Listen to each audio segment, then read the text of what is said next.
Overpopulation. What are current population trends?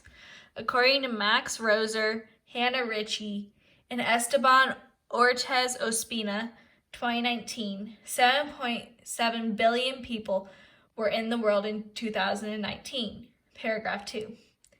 Now this data has changed since 2019 because it is almost the end of 2020 and COVID-19 or coronavirus has been infecting and killing people, as well as new babies have been born, which adds to the growth of our population. Another trend is that more people are living longer, as well as infant mortality rates are lower. Roser, Ritchie, Ortiz, Ospina, 2019, paragraphs 5 and 6.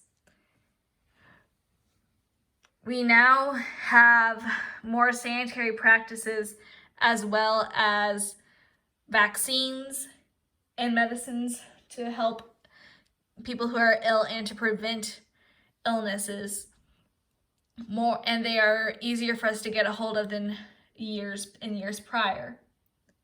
As for infant mortality rates being lower, babies are now born into a safer, sterile environment most of the time. I'm not going to say all of the time, but most of the time. Wolfgang Lutz and Samir KC, 2010, wrote an article that explains the population trends along with reasoning for the data to be skewed. In the article, Lutz and KC explained that the trends have been seen and reviewed since the 1950s. This means that the data has been around for many years, which means that there is room for error. However, the data was the same for many different agencies, which Lutz and Casey both go into great detail in explaining the different agencies that have found this data and have looked for this data, which showed a positive trend in the population. A couple of the trends were off just a bit, but not all of them are going to have the exact same. Some are going to be different, but it wasn't a major change in population trends. How does overpopulation affect other parts of the world? According to Johnson Zhang, 2017, a writer for the Journal of Economic Perspectives, China is well known for trying to slow the process of overpopulation by having an only child policy. Paragraph 1. The policy was put into place in 1979 and overturned in 2011, paragraph 1. This policy was basically what it says, one child. There were a couple situations where you could have more than one, but most of them had a reward system for if you only had one child. If you had more than one, then your taxes went up or you had to pay extra. The policy was put into place to try and keep the population from booming as quick as in other countries. Like in America, we don't have a policy that's told us we can only have one child, and so our population booms at a very quick pace. And in countries that already have a very high population, trying to keep the population from changing so rapidly is sometimes a better idea. And in the 1970s, in other countries, they were seeing an increase in population as well as reduced fertility rates. Zhang, 2017, paragraph 1. This being said, fertility rates were lower due to only having one kid in certain areas, but population was still growing because people were migrating and moving into other countries and areas, so now they're being counted in somewhere else.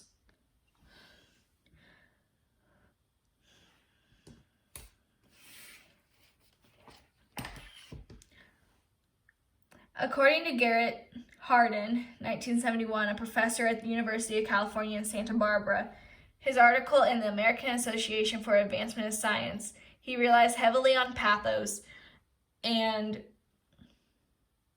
and telling that there have been various tragedies where people were not completely accounted for, paragraph 2.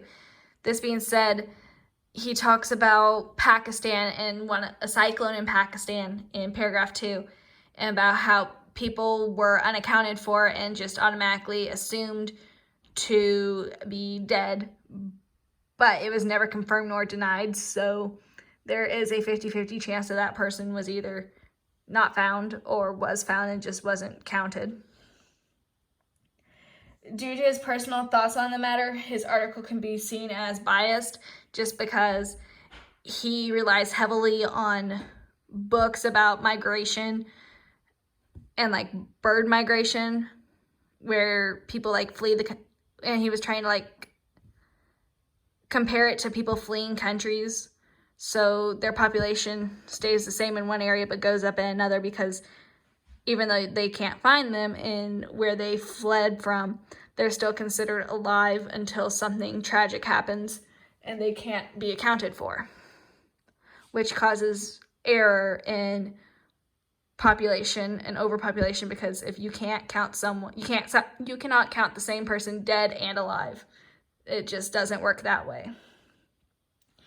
Errol C. Ellis, 2013, a writer for the New York Times, wrote on his own personal beliefs about this and how overpopulation affects us.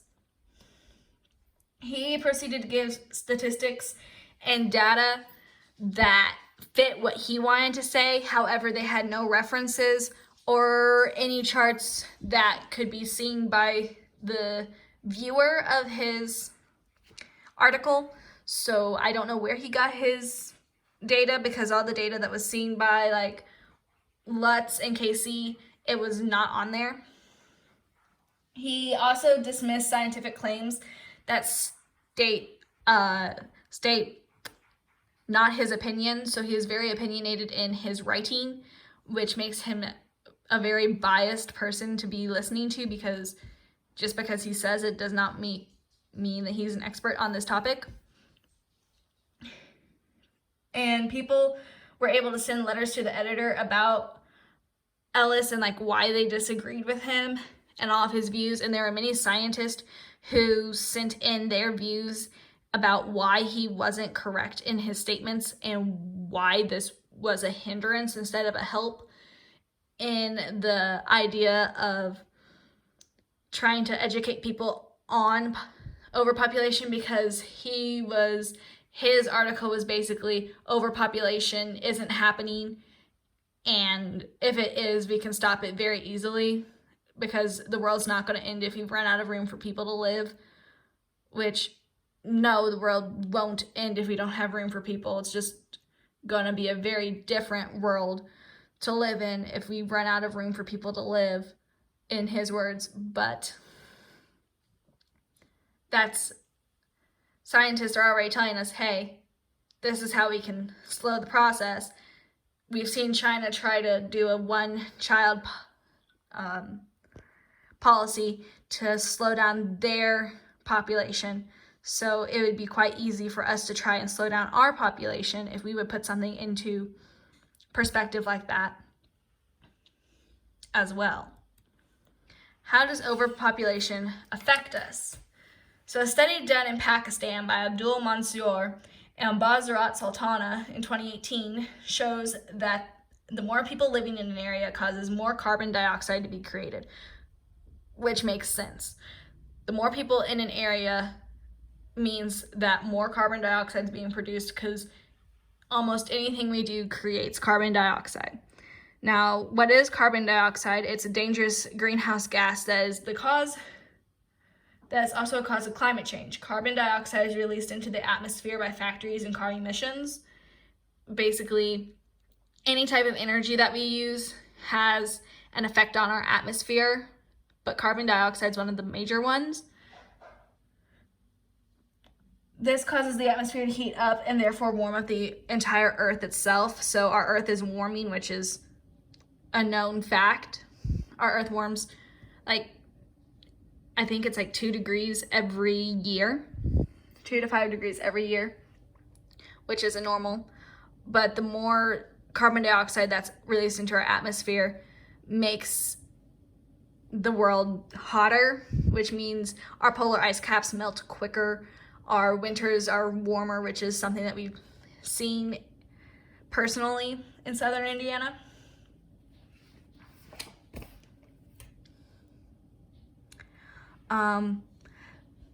Abdul Mansour and Basirat Sultana proceeded to tell us in their article that they did about a small little area and how many people live there, and the amount of people that live there and the amount of energy that they use was an astronomical number, which caused the amount of CO2 in the area to be more than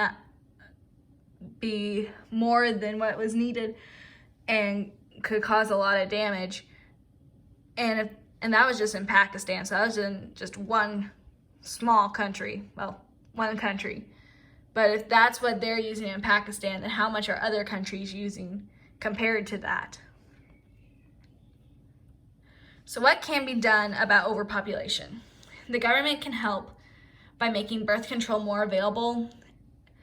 So instead of just, some insurance companies already have birth control to be free, but others do not. And we can take the stigma off of using proper birth control methods. So instead of making people feel bad about using birth control, we could make birth control more available, widely known about, more than just our high school health teachers telling us about protection and everything. We could actually use it and know how to properly use it. And then less polluters in our atmosphere. So we could keep solid records and amounts of carbon dioxide that's produced in a year or in any time, because it'll keep us in check of how much carbon dioxide we are using, as well as give us a number globally to tell us how much we're producing, how much we're using. We can stop using certain things, like cars right now are being made to not use gas, and gas is another big cause of CO2 emissions. And we can see how much we're producing, but if we use an electric car, it's not as much as it is for a car that runs on gasoline. We can also keep better track records of how many people are alive and keep our census updated, because right now we do a census every 4 years, but a lot can happen in 4 years and not everyone fills out their census. So we don't have a great perspective on how many people are truly alive, because not everyone fills out their census every 4 years, because many feel like, oh, I filled this out, why do I have to do it again? If we could make it so that we could have a solid number and make sure that everyone filled out a census and maybe didn't do it just every 4 years, then we would have a better number of people to know who lives where, what areas are more densely populated, what areas we need to watch out for more carbon dioxide emissions, as well as if a tragic event would happen, we would be able to tell and have a more detailed number of how many people were harmed, how many people are missing, deceased, or alive, and then not just have some of them out there that are a possible, oh, maybe they are, maybe they aren't, because as I said before, you can't be alive and dead at the same time. It doesn't work like that. And then, so many things can be done to keep overpopulation from causing a bigger issue. It's just more on if people want to help, which is kind of all we can really ask for, is other people to want to do something about it and not make a change, because if people don't want to make a change, then there's no change that's going to be made. We've seen these trends, and we're on a very positive trend at the moment where our numbers are going up in population, but how long will those numbers go up? We aren't really sure. The charts that Lutz and KC had said that our numbers were going to be astronomical by 2050, which, thinking about it now, that's not very far off.